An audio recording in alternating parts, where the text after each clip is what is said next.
गरीब, विधवा और प्रेम जाल में फंसाई गई हजारों हिंदू महिलाओं के धर्म परिवर्तन की जो कहानी बलरामपुर से सामने आ रही है, वो केवल मजहबी परिवर्तन की नहीं, बल्कि उसने एक बड़ी साजिश की परतें खोली हैं। इसका मुख्य किरदार है जलालुद्दीन उर्फ छांगुर बाबा, एक ऐसा नाम जो अब अंतरराष्ट्रीय साजिश का मास्टरमाइंड बनकर सामने आया है।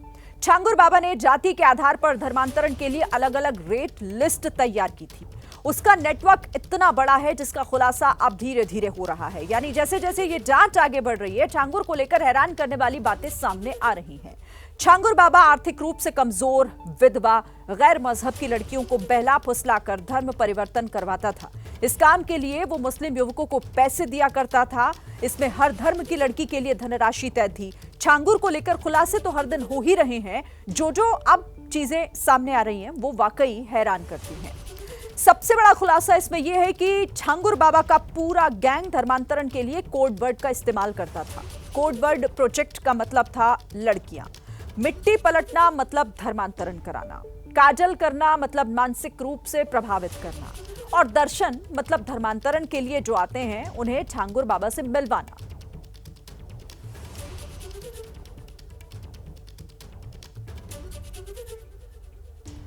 तो किस तरीके से धर्मांतरण गैंग का अब ये खुलासा धीरे धीरे हो रहा है, परत दर परत कई अहम बातें निकलकर सामने आ रही हैं। कोड वर्ड किस तरह से इस्तेमाल किए जाते थे और क्या उनके मतलब होते थे, ये तमाम बातें अब खुल रही हैं कि कैसे ये बड़ा नेटवर्क काम कर रहा था। और आइए इस पर बात करने के लिए आपको सीधे लखनऊ लिए चलते हैं। मेरे सहयोगी नीतीश पांडे इस पर हमारे साथ जुड़ गए हैं। नीतीश, अब जांच के बाद, पूछताछ के बाद कई अहम किरदार भी सामने आ रहे हैं और बातें भी निकलकर सामने आ रही हैं।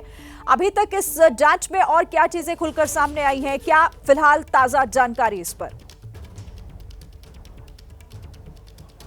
श्रीनगर, ताजा जानकारी की बात कर ले तो बाबा का जो कोड वर्ड है वो डिकोड हो चुका है, और जैसा कि आप अभी थोड़ी देर पहले दर्शकों को बता रही थी, वो पूरा का पूरा नेटवर्क इस कोड को आधार बनाकर चला रहा था। और हमारे साथ एक ऐसी महिला है जो बाबा के इस पूरे तंत्र में कहीं ना कहीं उनकी भी एक कहें कि वो भी जुड़ी हुई थी बाबा से, और आज इन्होंने प्रमुख सचिव से मुलाकात की, शिकायत की। पहले जानेंगे आपने आज मुलाकात की, क्या शिकायत की, और आप बाबा के टच में कैसे आई, छांगुर बाबा के टच में? दरअसल छांगुर बाबा से मैं वर्ष 2019 में मिली थी। नीतू नसरीन की दोस्त है उम्मे रकीबा, उसके द्वारा मेरी मुलाकात हुई थी। तब मैं मिली थी उनसे, और मेरे पास जो बंदा आया था वो अमित उर्फ अबू आमिर अंसारी आया था। इसने अपने आप को हिंदू इंट्रोड्यूस कराया था, हिंदू बन के आया था। इसकी फैमिली पूरी हिंदू बन के आई थी मेरे पास, तब मेरी बातचीत हुई थी उनसे। तो आज आपने यहाँ पर प्रमुख सचिव से मुलाकात की, क्या बातें हुई, क्या कहा? मैंने प्रमुख सचिव साहब से मैंने उनसे गुहार लगाई है कि जिन पीड़िताओं का शोषण हुआ है, सबसे पहले शोषण करने वालों को गिरफ्तार किया जाए। उनकी गिरफ्तारी बहुत ज़रूरी है, क्योंकि उनसे बहुत से खुलासे होंगे, क्योंकि ये आज का धर्मांतरण का खेल नहीं चल रहा है, ये बहुत 40 साल पुराना खेल चल रहा है, और इसमें बहुत से लोग अभी निकल के सामने आएंगे। जो गिरफ्तारी लेवल अगर आप बात करेंगे तो 40 से 50 आराम से चला जाएगा। इसमें ऐसे लोग इसमें मौजूद हैं। अब आप बाबा से मिली, छांगुर बाबा से आप मिली, तो उस दौरान उनके आसपास कितने लोग मौजूद थे? और पूरी बात हम जानना चाहेंगे कि आप उनसे पहुंचती है, मिलने का समय मिला या फिर सीधे मिलने पहुंच गई, क्या रहा? छांगुर बाबा से मिलने के लिए अबू आमिर अंसारी की बहन उम्मे रकीबा वो मुझे लेकर गई थी चांदौलिया दरगाह पे, उतरौला में। उन्हीं के घर पे एक छोटा सा कमरा था, कमरे में 25-30 महिलाएं, लड़कियां ये मौजूद थी, और छांगुर बाबा मौजूद था, और नीतू थी, नीतू उर्फ नसरीन जी, वो मौजूद थी वहाँ पे।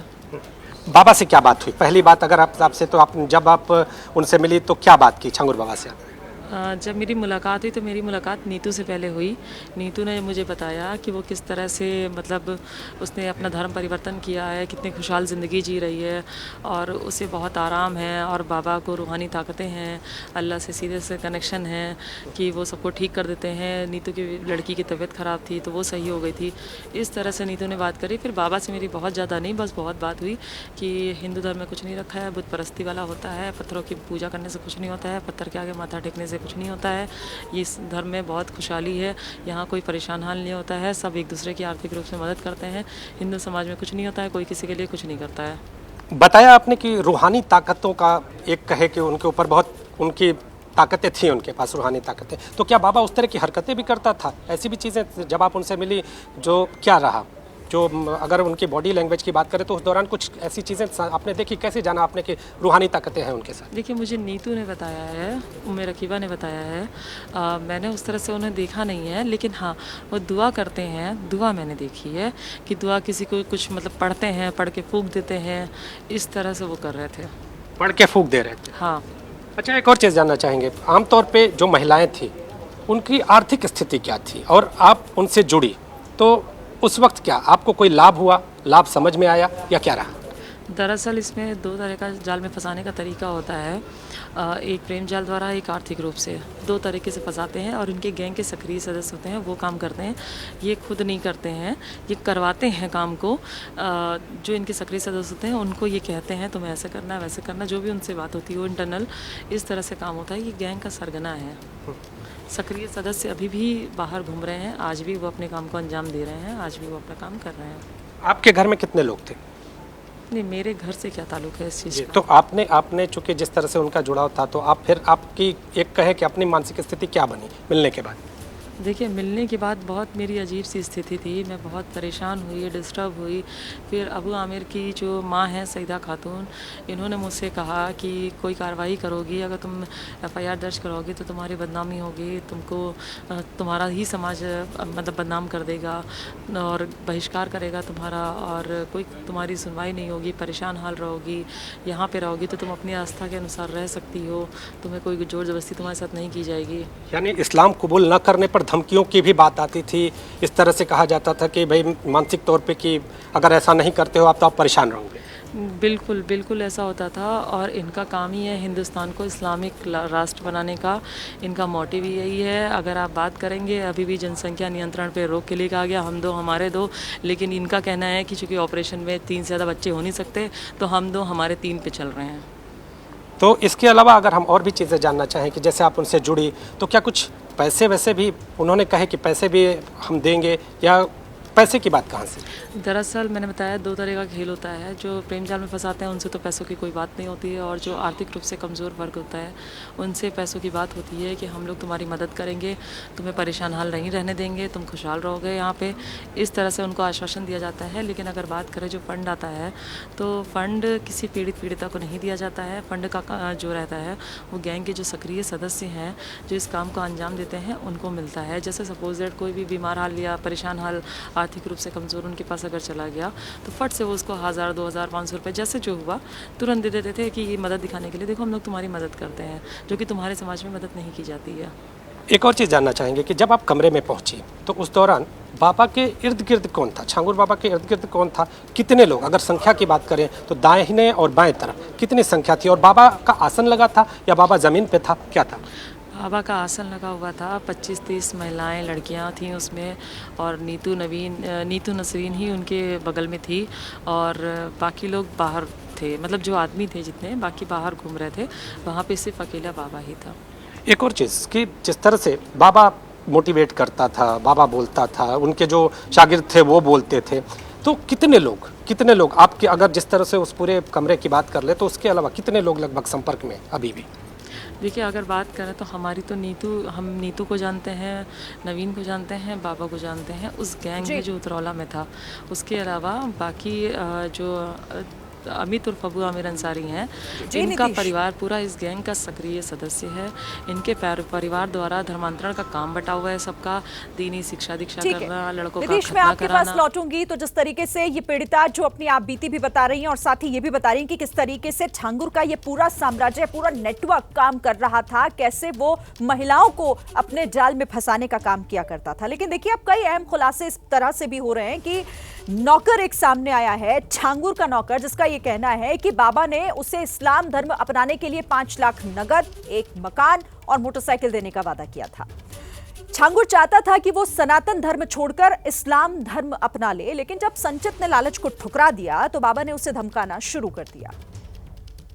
छांगुर बाबा के यहाँ हम झाड़ू पोछा का काम कर रहे थे, और उसके बाद छांगुर बाबा कुछ दिन 6-7 महीना काम किए। उसके बाद वो बोले कि अपना धर्म परिवर्तन बदल दो, हम तुमको इतना पैसा देंगे, तुम्हारे बच्चे का शादी हो जाएगा, तुम्हारे बच्चे का बिल्कुल अच्छे से रखेंगे, तुम्हारा घर बन जाएगा, गाड़ी हो जाएगा, और उसके बाद मैया बोले कि तुम्हारा भी ज़िंदगी सवर जाएगा। तो हम कहें बाबा ये नहीं हो पाएगा हमारा, हम धर्म प्रवर्तन, हमारा सनातन धर्म चल रहा है, हम ये काम नहीं करेंगे।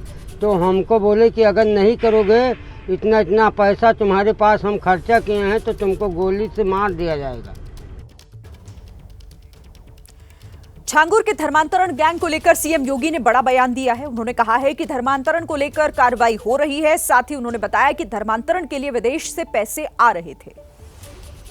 देखा होगा किस प्रकार की साजिशें हो रही है। अभी बलरामपुर में एक बड़ी कार्रवाई को हम लोगों ने आगे बढ़ाया है। आपने देखा होगा उसने रेट तय किए थे, यानी कैसे धर्मांतरण के कार्यक्रम को आगे बढ़ाना है।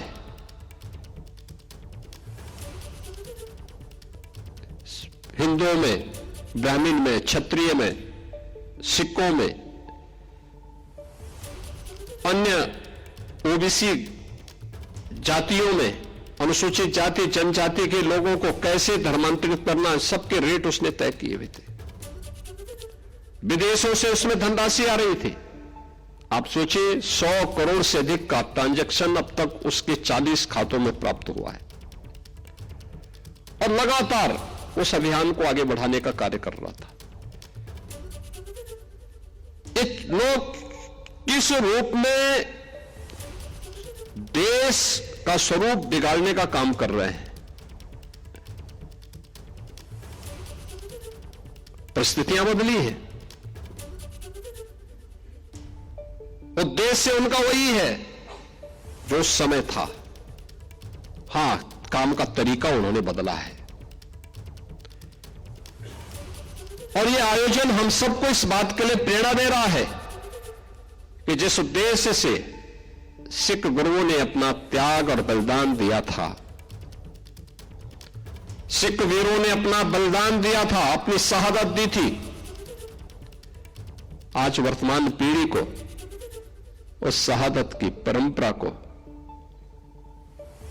फिर से वर्तमान परिप्रेक्ष्य में जीवंत बनाए रखने के लिए एक नई रणनीति के तहत कार्य करने की आवश्यकता है। धर्मांतरण के आरोपी छांगुर से एटीएस लगातार 2 दिन से पूछताछ कर रही है। 15 साल से जारी उसके मजहबी धंधे का राज पता लगाने में जुटी है। उसके साम्राज्य के बारे में पता लगाने के लिए करीबियों पर भी शिकंजा कसा गया है। पिछले 2 दिन की पूछताछ में कई चौंकाने वाले खुलासे हुए हैं। छांगुर बाबा खुद के लिखे इस्लामिक लिटरेचर का इस्तेमाल कर हिंदू लड़के लड़कियों को धर्म परिवर्तन के लिए प्रेरित करता था। छांगुर बाबा की किताबों में दूसरे धर्मों की कमियां लिखी है और सिर्फ इस्लाम की बड़ाई की गई है। छांगुर बाबा पर आरोप है कि वो दूसरे धर्मों के बारे में कंफ्यूजन पैदा करता था और इसी का लाभ उठाकर धर्मांतरण कराता था। सूत्रों के मुताबिक जांच में ये भी सामने आया है कि अब तक 3 से 4 हजार हिंदुओं को धर्मांतरण के लिए टारगेट किया गया था, जिनमें से कुछ कन्वर्ट भी हो चुके हैं। बताया जा रहा है कि छांगुर बाबा गैंग के टारगेट पर 10,000 हिंदू महिलाएं भी थी। उनमें से कितनी महिलाओं का धर्म परिवर्तन हुआ है, अभी जानकारी सामने नहीं आई है। भले ही बुलडोजर से छांगुर बाबा का सफेद महल जमींदोज कर दिया गया, लेकिन छांगुर बाबा की संपत्ति का जाल बलरामपुर से पुणे तक फैला हुआ था। छांगुर की पुणे में करोड़ों की संपत्ति है। लोनावला में 16 करोड़ की संपत्ति खरीदी थी। सूत्रों के हवाले से बताया जा रहा है कि छांगुर बाबा के साम्राज्य को फैलाने में कभी मुख्तार अंसारी ने भी साथ दिया था, लेकिन एटीएस जांच की बात कह रही है। जब सारे जानकारियां इकट्ठी हो जाएगी तभी मैं इस पर कोई स्टेटमेंट दे पाऊंगा। वहीं ईडी 100 करोड़ की संपत्ति के दस्तावेज इकट्ठा करने में जुटी है, लेकिन इस जांच के बीच धमकी देने की बात भी सामने आई है। छांगुर के खिलाफ धर्मांतरण के मामले उठाने वाले को जान से मारने की धमकी मिली है। छांगुर गैंग के निशाने पर प्रदर्शन करने वाले हिंदू संगठन भी हैं। वहीं यूपी एटीएस छांगुर बाबा को लेकर बलरामपुर में गिराई गई उसकी आलीशान कोठी में पहुंची। छांगुर जब गाड़ी से उतरा तो बुलडोजर से ध्वस्त कोठी को देखकर भावुक हो गया। वो कमांडो और पुलिस जवानों की सुरक्षा में था, इसलिए कुछ कह नहीं पाया। करीब 40 मिनट तक छांगुर और एटीएस के अफसर कोठी के अंदर रहे। सूत्रों के मुताबिक एटीएस ने कोठी का निरीक्षण किया। इस दौरान छांगुर से कोठी से जुड़े सवाल पूछे गए। इस दौरान प्रशासन ने मीडिया की एंट्री पर रोक लगा रखी थी। कोठी से निकलने के बाद एटीएस की टीम वहां से रवाना हो गई। उतरौला से बलरामपुर होते हुए एटीएस की टीम छांगुर बाबा को लेकर लखनऊ पहुंच गई। और इस वक्त एक बड़ी खबर, दिल्ली के वेलकम में 4 मंजिला इमारत गिर गई है और इस हादसे में अब तक 2 लोगों की मौत हो चुकी है। मलबे में अभी कुछ लोगों के दबे होने की आशंका है, जिसे लेकर वहां पर राहत बचाव कार्य चलाया जा रहा है। तो ये इमारत जो 4 मंजिला है वो गिर गई है, जिसके बाद ये हादसा हुआ। तस्वीरें भी आपके सामने, और सुबह से ही जिस वक्त से ये हादसा हुआ है तब से ही यहाँ पर रेस्क्यू ऑपरेशन चलाया जा रहा है। अभी ताजा अपडेट इस पर क्या है, दिव्यांकर हमारे साथ जुड़ गए हैं। दिव्यांकर, क्या अभी ताजा डिटेल इस पर? जी बिल्कुल, देखिए सुबह से ही रेस्क्यू का जो काम है वो लगातार चल रहा है। तस्वीरें हम आपको दिखा देते हैं कि किस तरह से आपको यहाँ पर तस्वीरों में साफ तौर से civil defence, Delhi police, NDRF, CRPF के जो जवान है वो आपको तैनात नजर आएंगे। अंदर जो बाएं तरफ आपको गली जाती हुई नजर आएगी, इसी में जो पूरा रेस्क्यू का ऑपरेशन है वो चल रहा है। और सुबह से लगातार अलग अलग जो टीमें हैं वो यहाँ पर पहुँची हुई हैं। लगातार उनकी तरफ से जो लोग हैं उन्हें रेस्क्यू किया जा रहा है। अब तक जो जानकारी मिली है उसमें 8 लोग जो हैं उन्हें जीवित बाहर निकाला गया। 2 लोग जो हैं उन्हें उनकी डेड बॉडी को यहाँ से एम्बुलेंस के जरिए हॉस्पिटल ले जाया गया और उसके बाद फिर उन्हें ये सारी चीज़ें यहाँ से सामने निकल कर आई। सामने आपको तस्वीरें दिखा दें कि एनडीआरएफ की जो है वो भी आपको यहाँ पर तैनाती नजर आएगी। एनडीआरएफ की जो टीम यहाँ पर पहुँची है पूरी उनकी तैयारी के साथ यहाँ पर आई हैं और इसके कटर के साथ साथ ऑक्सीजन सिलेंडर भी लेकर यहाँ पर पहुँचे हैं। लगातार जो रेस्क्यू का ऑपरेशन है वो हो रहा है। सुबह 7:05 का जब एग्जैक्ट समय था जब दिल्ली फायर सर्विस को ये सूचना मिली कि जनता कॉलोनी की गली नंबर 5 में एक जो 4 मंजिला बिल्डिंग है वो अचानक से गिर जाती है और जिसके बाद लगातार जो रेस्क्यू का सिलसिला है वो चल रहा है। दिल्ली पुलिस के कुछ अधिकारियों से का ये भी कहना है कि और या फिर जो एनडीआरएफ के अधिकारी जो लगातार इस रेस्क्यू में जुटे हुए हैं उनका ये कहना है कि अब भी लगभग 3 से 4 लोग इस मलबे में फंसे रह सकते हैं, चूँकि जो रास्ता है वो काफ़ी ज़्यादा पतला है, गली काफ़ी पतली है, सकरी गलियाँ हैं और जिसके चलते जो ये रेस्क्यू करने में काफ़ी ज़्यादा समय जो है वो लग रहा है। मलबे को हटाना, वहाँ से निकालना और बाहर गली से बाहर लेकर यहाँ पर किसी बाहर सुरक्षित जगह पर फेंकना, ये भी बड़ी चुनौती है जिसकी वजह से इतना जो समय है वो लग रहा है। और कहीं ना कहीं अगर बात करें तो इस पूरे मामले को लेकर अब राजनीति भी होती हुई शुरू होती हुई नजर आ रही है। आपसे कुछ देर पहले दिल्ली सरकार के मंत्री कपिल मिश्रा यहाँ पर पहुँचे थे, उन्होंने साफ तौर से ये आरोप लगाया कि पिछले 10-15 सालों में कुछ खास जगह हैं वहाँ पर ऐसे तमाम जो मकान है वो खास तौर से बनाए गए वोट बैंक तुष्टीकरण के लिए। इस तरह की जो चीजें हैं दिव्यांकर, तो राजनीति भी साथ ही होती है और इस पर कपिल मिश्रा क्या कुछ कह रहे हैं, एक बार सुनवाते हैं अपने दर्शकों को।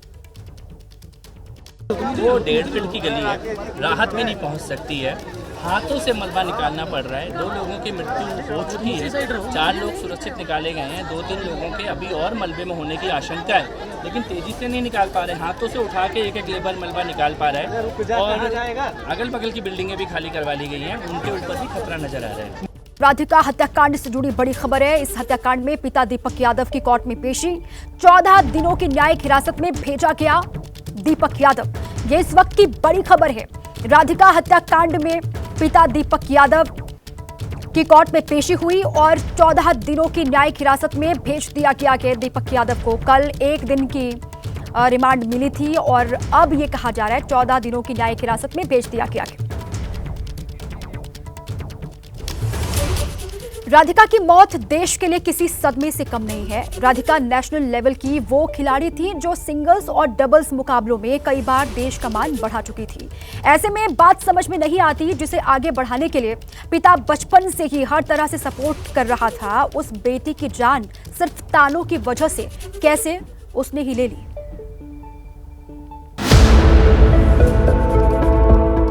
मासूम से चेहरे वाली राधिका, जिसने जिंदगी को लेकर बहुत सारे सपने देखे थे। उम्र ही क्या थी, सिर्फ 25 साल। राधिका ने अपने टैलेंट और मेहनत के बल पर बहुत कुछ हासिल किया था, लेकिन अभी काफी कुछ करना बाकी था। पिता ने पुलिस के सामने गुनाह कबूल किया है, लेकिन जो लोग राधिका और उसके पिता को जानते हैं वो इसे स्वीकार नहीं कर पा रहे। जिस टेनिस कोर्ट में राधिका ट्रेनिंग देती थी, वहां के कर्मचारी ने हमें बताया कि राधिका के पिता दीपक भी उसके साथ अक्सर आते थे और दोनों के बीच कभी किसी तरह का तनाव नहीं दिखा था। यहाँ पहले आती थी, सुबह भी आती थी 6 बजे से लेके 9-8 बजे तक। मैम अच्छी थी और उनके पिताश्री भी अच्छे थे, खेलने आते थे, बहुत सारे आते थे, 20 भाई। अच्छा था, यहाँ पे घूमने आते थे पिताश्री और वो भी आते थे, तो मिलके खेलते उनके कुत्ते के साथ। कुछ मीडिया रिपोर्ट्स के मुताबिक पड़ोसियों ने यह भी बताया कि राधिका और उसके पिता की बॉन्डिंग बहुत अच्छी थी। मोहल्ले के लोगों को ये यकीन नहीं हो रहा कि जो पिता अपनी बेटी को टेनिस कोर्ट तक छोड़ने ले जाता था वो उसकी जान ले लेगा। एबीपी न्यूज गुरुग्राम के सेक्टर 61 के उसी टेनिस कोर्ट पहुंचा जहां राधिका ट्रेनिंग देती थी। इसी कोर्ट को राधिका ने रेंट पर लिया हुआ था। टेनिस कोर्ट के केयरटेकर ने जो बताया उसके मुताबिक 1 महीने से सब कुछ सामान्य नहीं था, क्योंकि राधिका कोर्ट नहीं आ रही थी। तो 1 महीना या 25 दिन मतलब यहाँ पे ग्राउंड पे थी। फिर उसके बाद मैं अपने भाई की शादी करके आया, तो उसके बाद में नहीं आई। ये नहीं पता किस लिए नहीं आई, क्या वजह थी, अकेला आती थी। सुबह मतलब 7 बजे का टाइम था और शाम को वो 3-4 बजे का टाइम था। अकेली आती थी या किसी और के साथ आती थी? टेम्पू से आती थी और मतलब अपने टेम्पो से चली जाती थी। कभी कभार बच्चों के साथ, जो पेरेंट्स होते हैं उनके साथ चली जाती थी। कभी उनके पिताजी वगैरह कोई यहाँ पर आया? कोई नहीं आया सर, यहाँ पे कोई नहीं आया।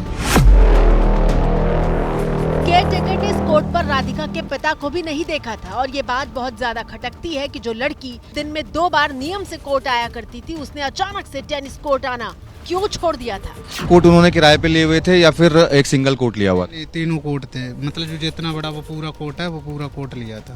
पूरे कोर्ट में बच्चे खेलते थे उस टाइम? राधिका यादव की हत्या की वजह को लेकर शक इसलिए भी गहरा रहा है क्योंकि पिता दीपक यादव बार बार अपना बयान बदल रहे हैं। जो जानकारी सामने निकल कर आ रही है, उस जानकारी के मुताबिक पुलिस ने जब इस पूरे मामले में पूछताछ की तो दीपक यादव बार बार अपने बयान बदल रहा है। हालांकि ये बताया जा रहा है, जो सूत्रों से जानकारी हमें मिली, उस जानकारी के मुताबिक दीपक यादव ने पहले पुलिस को ये जानकारी दी कि जो एकेडमी उसने खोली थी, उस एकेडमी से नाराज था, जिसकी वजह से ये लड़ाई हुई। लेकिन जब गुड़गांव पुलिस ने जांच को आगे बढ़ाते हुए एक म्यूजिक वीडियो उसे दिखाया तो उसने ये भी बयान दिया कि इस म्यूजिक वीडियो को लेकर भी उसका राधिका के साथ विवाद था और नाराजगी की क्या वजह थी। लेकिन क्या यही 2 वजह है जिसकी वजह से दीपक यादव ने अपनी बेटी को 3 गोलियां मारकर हत्या कर दी? यानी कि पुलिस को पिता ने हत्या के पीछे कोई एक वजह नहीं बताई है। दूसरी तरफ राधिका यादव को जानने वाले लोग बताते हैं कि वो स्वभाव से बेहद शांत और सौम्य थी। यानी पिता के साथ बार बार झगड़ा करने की बात भी आसानी से हजम नहीं होती। हरियाणा टेनिस के सीईओ सुमन कपूर राधिका के स्वभाव के बारे में कहते हैं कि वो बेहद मिलनसार और खुश मिजाज लड़की थी। कि बहुत अच्छी बच्ची थी, उसका आचरण, उसका डिसिप्लिन, उसकी binding of the team was fantastic. We had a very good opportunity of spending 1 week together. 1 हफ्ता पूरे हम नेशनल गेम्स के दौरान गोवा में रहे 2023 में। सारी टीम उससे बहुत खुश थी, वो सबके साथ बड़ी खुश थी। कोई हमें दिक्कत किसी किस्म की उसके आचरण में, उसके दिमागी हालत में कुछ भी ऐसा कुछ नज़र नहीं आया कि कोई किसी से भी उसको कोई शिकायत रही हो, किसी को उससे कोई शिकायत रही हो। हरियाणा टेनिस एसोसिएशन के सीईओ ने बताया कि 2023 में गोवा के नेशनल गेम्स में 1 हफ्ते तक राधिका पूरी टीम के साथ मौजूद थी। आपकी स्क्रीन पर मौजूद ये गोवा के उसी नेशनल गेम्स की तस्वीर है जिसमें साथी खिलाड़ियों के साथ राधिका यादव भी दिखाई दे रही है।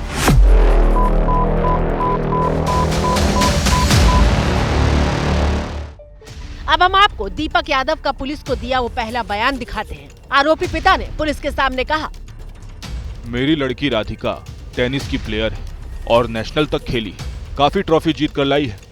कुछ दिन पहले कंधे में चोट लगी थी जिसकी वजह से वो खेल नहीं पा रही थी। उसने अपनी एकेडमी खोल रखी थी जहां बच्चों को ट्रेनिंग देती थी। जब मैं गांव में दूध लेने वजीराबाद जाता था तो लोग मुझे कहते थे कि तुम लड़की की कमाई खाते हो, जिससे मैं काफी परेशान था। लोग मेरी लड़की के चरित्र पर उंगली उठाते थे। मैंने अपनी लड़की से टेनिस एकेडमी बंद करने को कहा, लेकिन उसने मना कर दिया। मेरे दिमाग में इसी की टेंशन रहती थी जो मेरे मान सम्मान को ठेस पहुंचाती थी, जिससे मैं काफी परेशान था और इसीलिए मैंने लाइसेंसी रिवॉल्वर से खाना बनाते वक्त उसकी हत्या कर दी।